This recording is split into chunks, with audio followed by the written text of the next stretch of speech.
میں بار بار ایک بات کہہ چکا ہوں، پھر آج کہتا ہوں، ذرا غور فرمائیے۔ جزیرۃ العرب پر جو ناجائز مجرم حکومت مسلط ہے، جس کے 1948 سے بہت ہی گہرے تعلقات یہودیوں سے اور صلیبیوں سے رہے ہیں، اور جس کے قیام میں اصلاً برطانیہ کے صہیونیوں نے مدد کی، اور اب امریکہ کے صہیونی جس کی حفاظت کر رہے ہیں، حمایت کر رہے ہیں، اور جس کا صدر جو ناکام ہوا وہ ان کا پیر مغاں رہا ہے۔ انہوں نے کیا کیا اقدامات کیے ہیں دیکھ لیجئے۔ اب جو سب سے بڑا خطرناک اقدام ہوا ہے، ابھی تک تو جزیرۃ العرب میں سینما گھر بنائے جا رہے تھے، عیاشی کے اڈے بنائے جا رہے تھے، اور صہیونی فوجوں کے اڈے قائم کیے جا رہے تھے، اور معبد مشرکانہ قائم کیے جا رہے تھے۔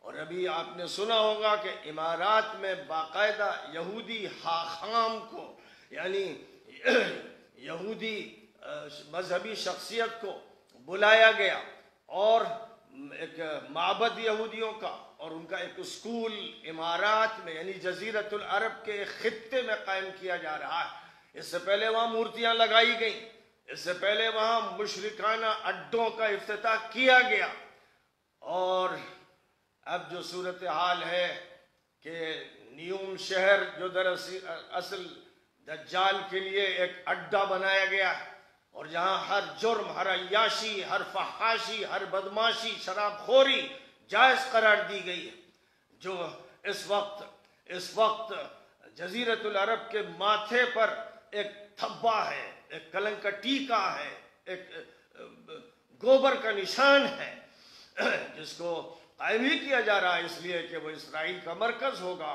اور دجال کا مرکز ہوگا۔ یہ عمل ہو رہا ہے، اور بے شمار مجرمانہ کارروائیاں ہو رہی ہیں، اور ہوتے ہوتے اب یہ صورتحال ہے کہ تمام مدرسوں کا نصاب تبدیل کر دیا گیا۔ اب بچوں کو قرآن کی وہ آیتیں نہیں پڑھائی جائیں گی جو صہیونیوں یہودیوں کے خلاف ہیں۔ اب قرآن پاک اور حدیث سے وہ آیتیں نکال دی جائیں گی، نصاب سے ہٹا دی جائیں گی۔ اب یہ بتایا جائے گا کہ یہودی دوست ہیں، تمہارے ساتھی ہیں، تمہارے سرپرست ہیں، تمہارے محبوب ہیں، تم انہیں قبول کرو، ان کے ساتھ زندگی گزارو۔ اب اس کو بتانے کے لیے یہ انتظام ہوا ہے۔ ظاہر ہے کہ اردو خانوں، اردو دانوں کے لیے میں اس کو دکھا رہا ہوں۔ ہم لوگ تو واقف ہیں اور زمانے سے واقف ہیں کہ اندر جرائم کی جرائم کے کیسے سنڈاس ہیں، اور گندگیوں کا کیا عالم ہے۔ بہت سے وہ لوگ جو وہاں جاتے ہیں، کام کرتے ہیں، اور خاص طور پر جن لوگوں کو بادشاہوں کے اور شہزادوں کے محلوں میں کام کرنا پڑتا ہے، وہ تو اندر کی گندگیوں سے بہت واقف ہیں، اور جو بھی سن رہے ہوں گے وہ جانتے ہوں گے۔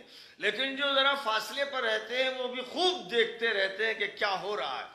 اب بچوں کو اسرائیل سے دوستی کا سبق پڑھایا جائے گا، اور جو درسی کتابیں ہیں ان میں سے جہاد، اسلام اور غلبہ اسلام سے متعلق مضامین کی جگہ اب آزاد خیالی کو فروغ دینے والے مضامین پڑھائے جائیں گے۔ بہت دیر سے ہمارے اردو اخبارات میں خبریں آتی ہیں، عربی زبان سے جو لوگ واقف ہیں، اور واقف ہیں کہ کن چینلز پر تفصیلات سامنے آتی رہتی ہیں، کون لوگ ہیں جو اندر سے واقف ہیں، گھر کے بھیدی ہیں، اور وہ حقائق بیان کرتے رہتے ہیں۔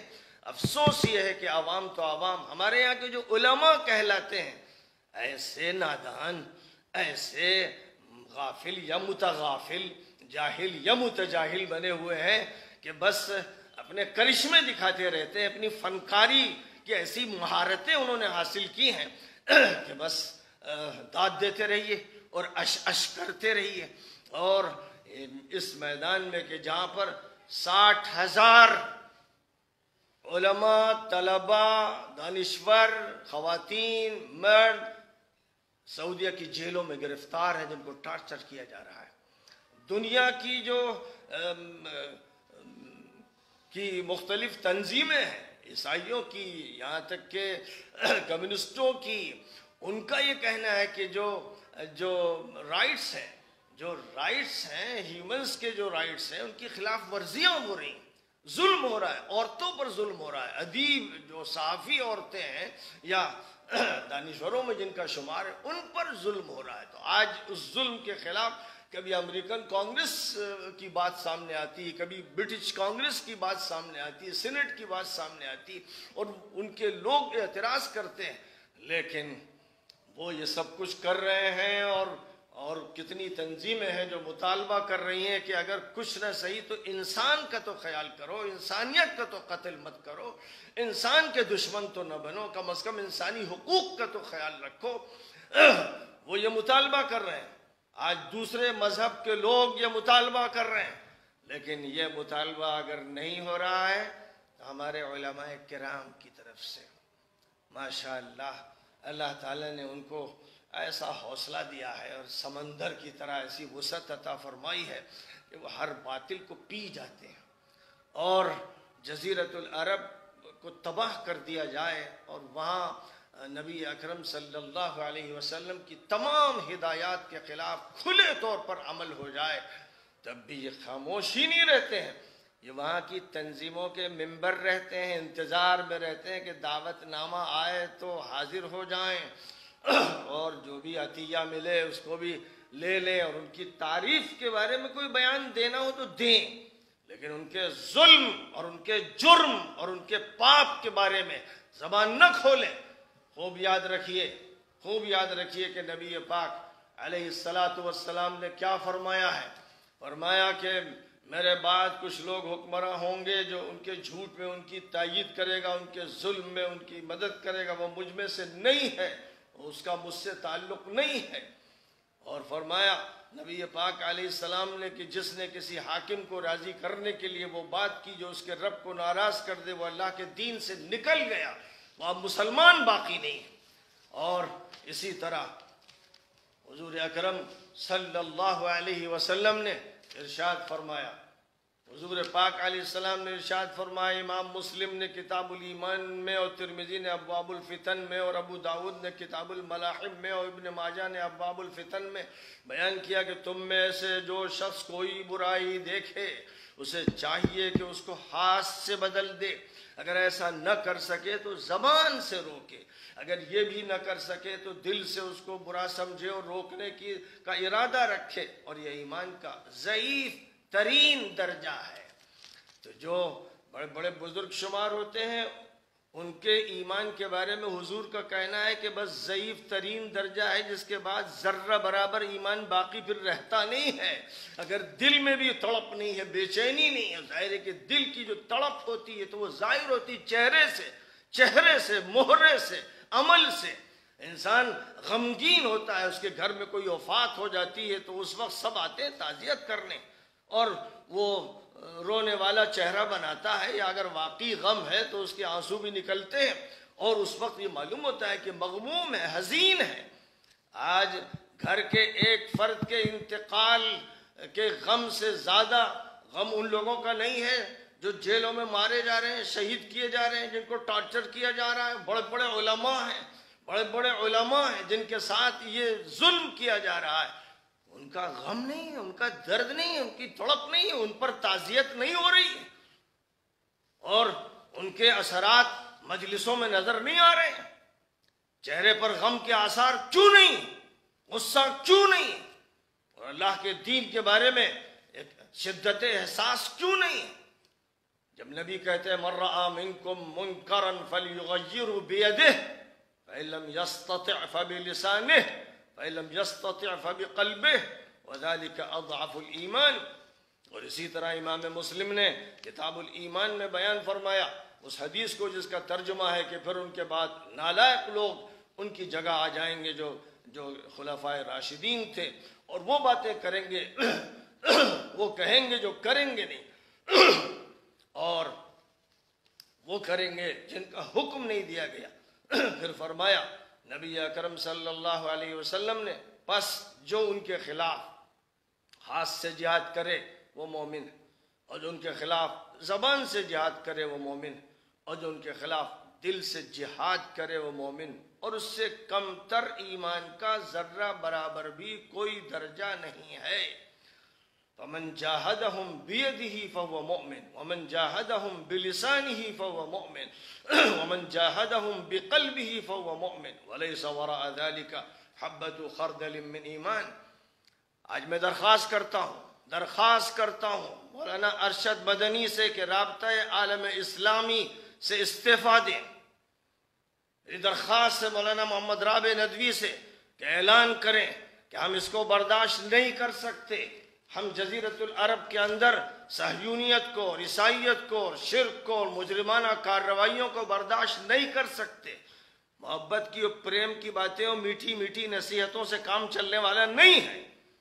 منکر پر نکیر کرنا ہے. جیسے موسیٰ نے فرعون کو خطاب کیا تھا اور ابراہیم نے نمرود کو خطاب کیا تھا اور نبی پاک علیہ السلام نے صفا کی پہاڑی سے ابو لہب اور ابو جہل اور کٹے کافروں کو خطاب کیا تھا. بات وہ کرنی ہے جو کھلی ہو، صاف ہو. آل سعود اور آل نہیان کے خلاف کھل کر بیان دینا ہے.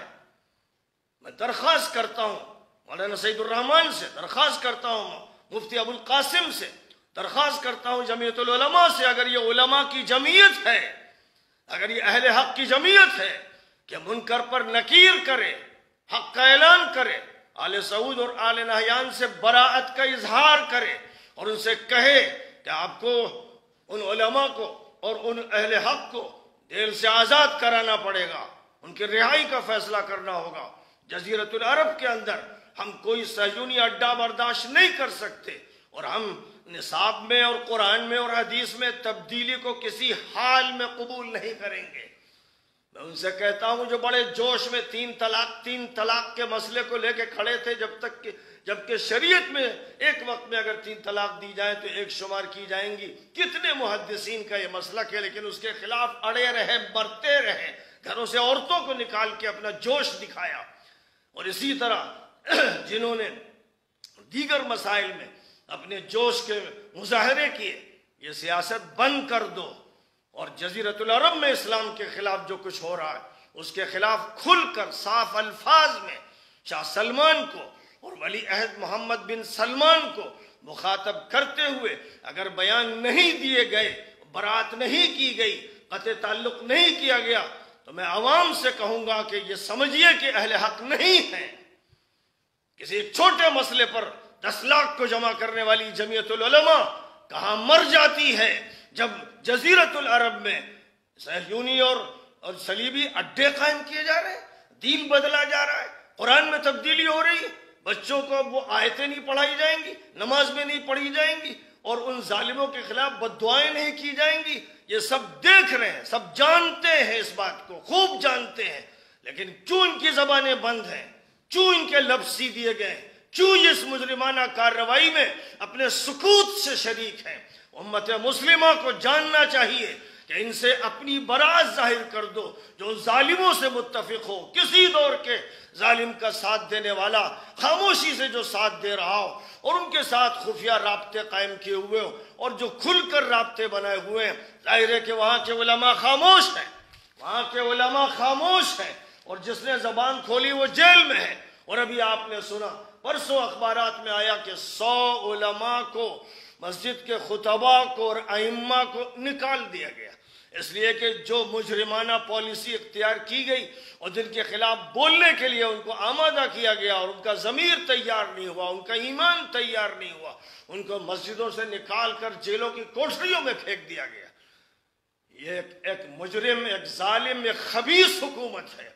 اس کے خلاف دنیا کے تمام عوام کو اٹھ کھڑا ہونا چاہیے. جو لوگ اس معاملے کو ٹال رہے ہیں اور اپنے مولویوں کو دیکھ رہے ہیں، ان کو دیکھ رہے ہیں جن کو انہوں نے بزرگ مانا ہے، یاد رکھیے کہ خدا کے پاس جواب نہیں ہوگا، نبی کا سامنا کرنے کی ہمت نہیں ہوگی. جزیرت العرب کے بارے میں نبی پاک علیہ السلام نے جو نصیحتیں کی، وصیتیں کی، فیصلے کیے، ان فیصلوں کو حضرت عمر فاروق نے نافذ کیا. آج جو مجرم ان فیصلوں کے خلاف کھلے بندو عمل کر رہے ہیں، پوری امت تماشائی بنی ہوئی ہے. اس پر کوئی ریلی کیوں نہیں؟ اس پر کوئی رام لیلا گراؤنڈ میں جلسہ کیوں نہیں؟ اس پر قراردادیں پاس کیوں نہیں ہو رہی؟ کہاں گئے قاری عثمان صاحب؟ کہاں گئے مولوی محمود؟ حق کیوں بند ہو گیا؟ حق کے بارے میں بولتے کیوں نہیں؟ جو باتیں غلط ہیں ان کو پھیلانے میں ساری دلچسپی ہے۔ یاد رکھا جائے کہ کھلی جنگ ہے، کھلا فیصلہ کرنا پڑے گا، کھلا اقدام کرنا پڑے گا، کوئی بات لاگ لپیٹ کی نہیں چلنے دی جائے گی۔ جس کے اندر ایمان ہوگا، نبی پر یقین ہوگا، وہ یہ مطالبہ کرے گا، ان سے مطالبے ہونے چاہیے پوری امت کی طرف سے، ان سے مطالبے ہوں کہ آپ کو حق برملا کہنا ہے، صاف کہنا ہے، نام لے کر کہنا ہے، مخاطب کرنا ہے اور بیان دینا ہے۔ خاموشی کا کوئی جواز نہیں ہے، کوئی جواز نہیں ہے، کیونکہ خاموشی ان کی تائید پر منتج ہو رہی ہے۔ بہرحال مجھے پوری صراحت کے ساتھ یہ بات کہنی ضروری محسوس ہوئی۔ اس سے پہلے بھی بار بار بات ہوتی رہی ہے، لیکن اب پانی سر سے اونچا ہو چکا ہے، اور حرمین کو ان ظالموں اور مجرموں سے آزاد کرانا امت پر فرض ہے، امت پر فرض ہے۔